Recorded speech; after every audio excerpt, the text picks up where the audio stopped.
Thank you. Thank you to all the witnesses for being here today. Greatly appreciate your testimony. Ms. McCord, you testified, thank you for all your good work over the years. You testified before the committee last September on the repercussions of Trump versus United States, the case on presidential immunity. You wrote, I think in your written testimony, there's nothing stopping a president from directing the investigation of his political enemies, journalists, or activists, even where there is no basis for doing so. As you will recall from the hearing yesterday, I asked Ms. Bondi a number of questions about what her intentions were, how she would respond if the president asked her to investigate someone, whether she thought there was a factual predicate for a case, for example, an investigation against Jack Smith or Liz Cheney. For the most part, she refused to answer any specific question. Didn't give me a lot of confidence in her willingness to push back against those kind of improper orders from the president. What should the Attorney General do if a president is now, by virtue of this dangerous Supreme Court decision, immune from prosecution from violating the law and using the Department of Justice to do it? It doesn't mean the Attorney General should go along with it. What should the Attorney General do if the president says, I want you to investigate such and such political opponent?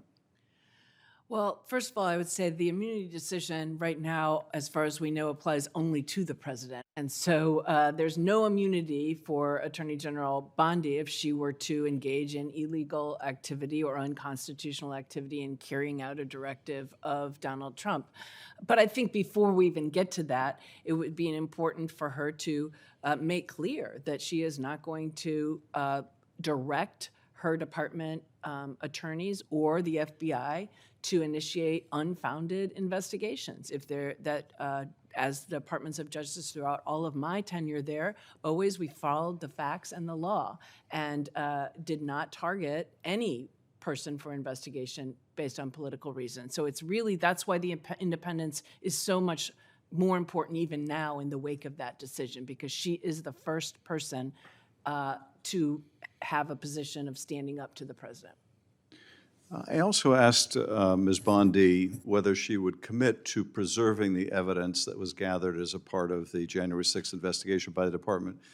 She refused to commit to even preserving the evidence. Are there laws in place, or is it merely department policy not to destroy evidence? Should we have any confidence that that evidence will be preserved?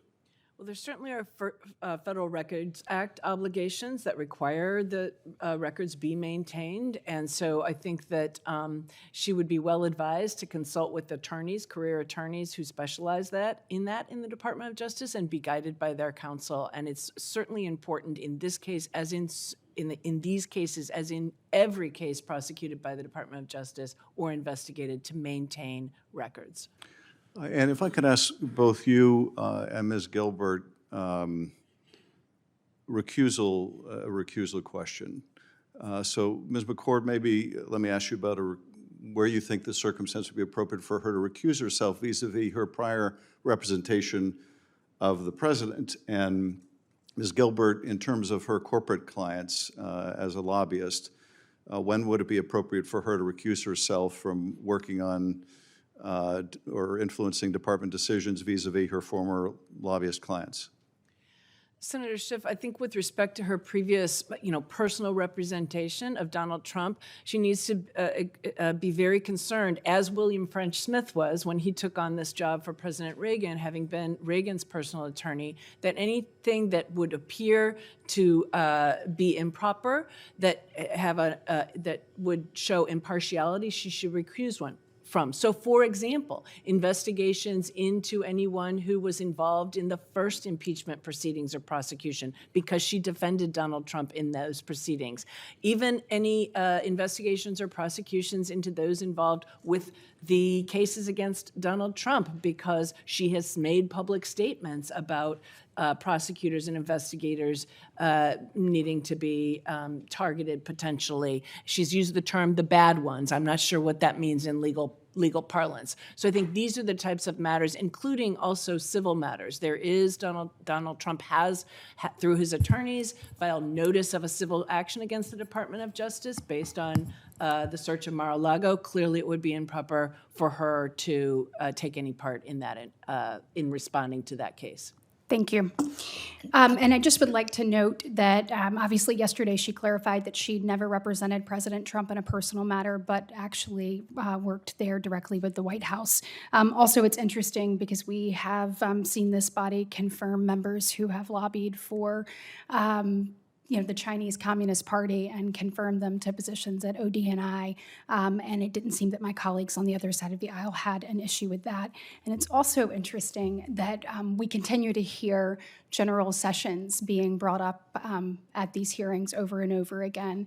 I do want to remind people, obviously, he is from the great state of Alabama, but not one member of the Democratic Party in this actual hearing voted for him through his confirmation process. So I just want to make sure that we set the record straight on that as well. But thank you to all of our witnesses. I know I'm out of time. Yes. Would it be possible for the other witness to answer? She didn't have an opportunity because the clock ran out.